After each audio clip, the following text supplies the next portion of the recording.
Hi అండి, welcome back to Karuna's cooking channel. ఈరోజు simple sweet recipe తయారు చేసుకుందాము. 10 నిమిషాల లోపే తయారైపోతుంది. సడన్గా ఎవరైనా గెస్ట్లు వస్తున్నారన్నా, ఎప్పుడైనా సడన్గా స్వీట్ తినాలి అనిపించినా కానీ ఇలా ట్రై చేయొచ్చు. ఇలాంటి సింపుల్ రెసిపీస్ కావాలి అంటే కరుణాస్ కుకింగ్ ఛానల్లో చాలానే పోస్ట్ చేశానండి, ట్రై చేసి చూడండి. ముందుగా మందంగా ఉన్న ప్యాన్లోకి 1/2 కప్పు వరకు నెయ్యిని వేసుకుని కరిగించుకోవాలి. నెయ్యి కరిగితే సరిపోతుంది. నెయ్యి కరిగిన తర్వాత బాదం ఇంకా జీడిపప్పు కలిపి ఒక 1/2 కప్పు వరకు వేసుకోవాలి. స్టవ్ని లో ఫ్లేమ్లో పెట్టుకుని గరిటతో కలుపుకుంటూ మంచి గోల్డెన్ బ్రౌన్ కలర్ వచ్చేంత వరకు ఫ్రై చేసుకోవాలి. ఇలా చక్కగా ఫ్రై అయిన తర్వాత వేరే ప్లేట్లోకి ట్రాన్స్ఫర్ చేసేసుకోవాలి. ఇప్పుడు సేమ్ ప్యాన్లోనే ఇంకా నెయ్యి ఉంటుంది కదండి, దానిలోనే 1 కప్పు వరకు బొంబాయి రవ్వను వేసుకోవాలి. నేను 1/2 కప్పుతో 2 సార్లు బొంబాయి రవ్వను వేశాను. స్టవ్ని లో ఫ్లేమ్లోనే ఉంచుకుని గరిటతో కలుపుకుంటూ వేయించుకోవాలి.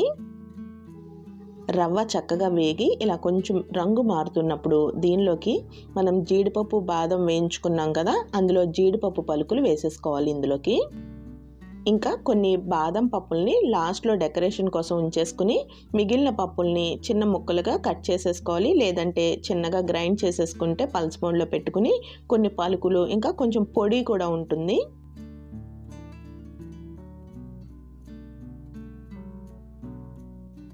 బాదం పలుకులు వేసుకున్న తర్వాత ఒకసారి ఇలా గరిటతో కలిపేసుకుని 1 టేబుల్ స్పూన్ వరకు నెయ్యి వేసుకుని మళ్ళీ ఒకసారి కలుపుకోవాలి.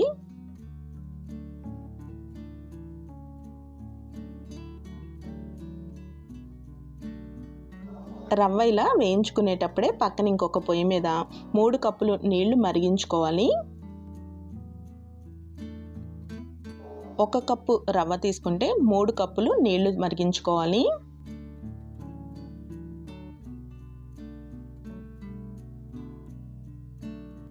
నీళ్లు ఇలా మరుగుతున్నప్పుడు ఈ రవ్వలో పంచదారను కూడా వేసేసుకోవాలి. 1 కప్పు రవ్వ తీసుకుంటే 1 కప్పు పంచదార వేసుకోవాలి. రవ్వలో పంచదార వేసేసుకుని కలుపుకుంటే మనకి నీళ్లు వేసి కలుపుతున్నప్పుడు ఉండలు కట్టకుండా ఉంటుంది. మంచి ఫ్లేవర్ కోసం యాలుక్కాయల పొడి కూడా వేసుకోవచ్చు.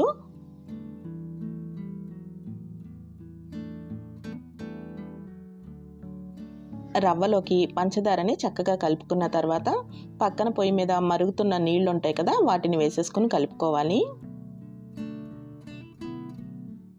స్టవ్ని మీడియం ఫ్లేమ్లో పెట్టుకుని మూత పెట్టుకుని ఉడికించుకోవాలి.